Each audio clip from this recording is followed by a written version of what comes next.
छोटे कपड़ों वाली बीवी। अजित एक छोटे कस्बे में रहने वाला सीधा साधा लड़का था। उसकी शादी दिल्ली की रहने वाली सौम्या के साथ हो गई। सौम्या बहुत ही फैशनेबल लड़की थी। अजित की नौकरी छोटे कस्बे में होने के कारण सौम्या भी अजित के साथ छोटे शहर में रहने के लिए आ गई। सौम्या, तुम्हारा ड्रेस कुछ ज्यादा छोटा है, इसे पहनकर यहाँ बाहर मत निकलना। अरे तुम्हें पता नहीं, मैं दिल्ली की मॉडल लड़की हूँ और मैं तो हमेशा ऐसे ही कपड़े पहनती हूँ।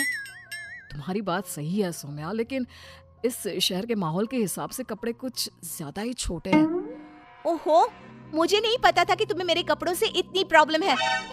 सौम्या, मुझे तुम्हारे कपड़ों से कोई परेशानी नहीं है, लेकिन अगर तुम ऐसे बाहर जाओगी तो लोग तुम्हें अजीब ढंग से देखेंगे। अच्छा ठीक है, अब तुम ऑफिस जाओ, तुम्हारा ऑफिस जाने का वक्त हो गया है।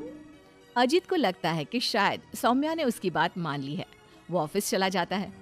थोड़ी देर बाद सौम्या अपना शॉर्ट ड्रेस पहनकर घर से बाहर सब्जी लेने के लिए जाती है। भैया, आधा किलो टमाटर देना। मैडम जी, कहीं बाहर से आए लगते हो, पहली बार शहर में आई हो का? तुमसे क्या मतलब? और तुम मुझे ऐसे घूर घूर के क्यों देख रहे हो?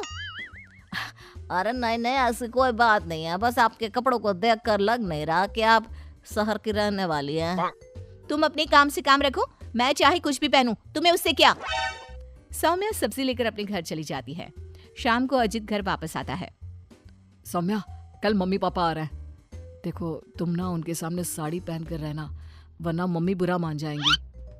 अरे यार, तुम भी ना जब देखो तब मेरे कपड़ों को लेकर परेशान रहते हो। अरे बस 2 दिन की तो बात है सौम्या, उसके बाद तो मम्मी पापा वापस घर चले जाएंगे। अच्छा ठीक है ठीक है। अगले दिन अजित ऑफिस चला जाता है और पीछे से सौम्या के सास ससुर घर पर आते हैं। लेकिन अजित के घर पर ना होने की वजह से सौम्या ने साड़ी नहीं पहनी थी और वही छोटे कपड़ों में वो अपनी सास के सामने आ जाती है। नमस्ते मम्मी जी, पापा जी, कैसे हैं आप? अरे मैं तो आंखें बंद कर लेता हूँ, ये बहू ने कैसे कपड़े पहने हुए हैं। राम राम राम राम। अरे बहू, तुमको जरा भी शर्म नहीं आती? अपने सास ससुर के सामने इतना छोटा ड्रेस पहनकर घूम रही हो। क्या अजित ने तुमको बताया नहीं कि हम लोग तुमसे मिलने आ रहे हैं? बताया तो था, लेकिन वो क्या है ना मम्मी जी, पापा जी, मुझे तो ऐसे ही कपड़े पहनने की आदत है। जरा मेरे साथ चल, मैं तुझे सिखाती हूँ कैसे कपड़े पहनते हैं। सौम्या की सास सौम्या का हाथ पकड़कर उसे कमरे में ले जाती है और उसकी शॉर्ट ड्रेस के ऊपर जबरदस्ती साड़ी पहना देती है। साड़ी पहनने के बाद सौम्या जैसे ही घर का काम करना शुरू करती है, बार बार जमीन पर गिर पड़ती है। हे भगवान, ये क्या मुसीबत है? ये 5 मीटर की साड़ी पहनकर काम करना मेरे लिए तो बहुत मुश्किल है। क्यों बहू, अब पता चला ना कैसे कपड़े पहनने चाहिए? तो मम्मी जी, आपके कहने का मतलब है कि आप लोगों के सामने मुझे साड़ी पहननी चाहिए? हाँ बहू, तुम्हारी सास के कहने का यही मतलब है। अब आगे से ध्यान रखना। शाम को जब अजीत ऑफिस से लौट कर आता है तो सौम्या को साड़ी में बेहाल देखकर उसे बहुत हंसी आती है। लेकिन अगली सुबह जब सौम्या सोकर उठती है तो उसके कपड़े देखकर अजीत और उसके माँ बाप का सर घूमने लगता है।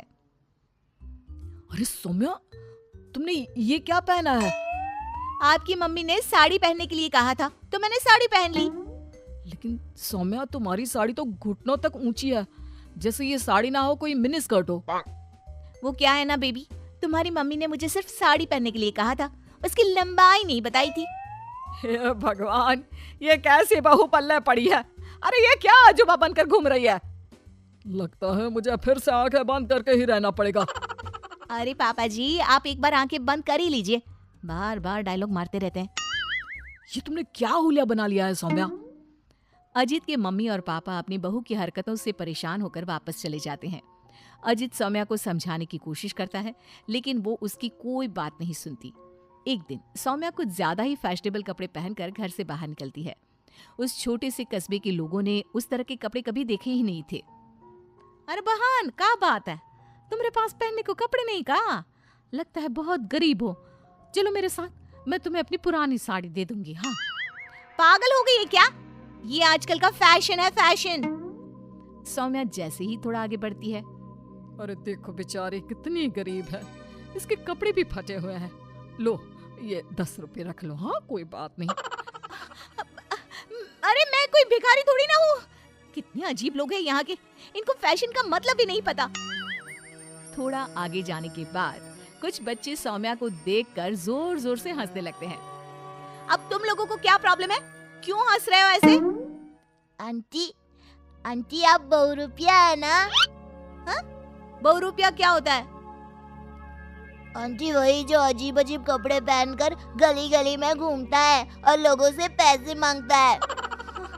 तुम्हारा दिमाग खराब हो गया है? मैं कोई बहुरूपिया नहीं हूँ। लेकिन आपकी हालत देखकर तो ऐसा ही लग रहा है। तभी वहाँ पर एक औरत आती है। अरे बच्चों, ये तो कोई पागल औरत लगती है। देखो इसके कपड़े भी फटे हुए हैं। हे भगवान, मैं सच में पागल हो जाऊंगी। इस शहर के लोग बड़े अजीब हैं। मेरे फैशन को न जाने क्या समझ बैठे हैं। फिर सौम्या अपने घर लौट आती है और जोर जोर से रोने लगती है। सौम्या को इस तरह रोता देखकर अजित को कुछ समझ नहीं आता। अरे क्या हुआ सौम्या, तुम इतना क्यों रो रही हो? किसी ने कुछ कहा क्या? इस शहर के लोग पूरे पागल हैं। मेरे फैशन वाले कपड़ों को देखकर न जाने कैसी कैसी बातें करते हैं। तभी अजीत और सौम्या को घर के दरवाजे पर जोर जोर से खटखटाने की आवाज आती है। बाहर जाकर देखते हैं तो 2-3 औरतें वहां पर खड़ी हुई थी। कौन है आप लोग और क्या हुआ? अरे आपके घर में एक औरत रहती है ना, फटे हुए कपड़े पहनकर घूमती है। हम उसे ले जाने आए हैं। कहाँ ले जाने आए हैं? अरे पागल खाने या फिर महिला सुधार गृह में छोड़ देंगे। लेकिन क्यों? हम उस बेचारी की मदद करना चाहते हैं। उसके पास पहनने को कपड़े नहीं है ना। आप ऐसा नहीं कर सकते।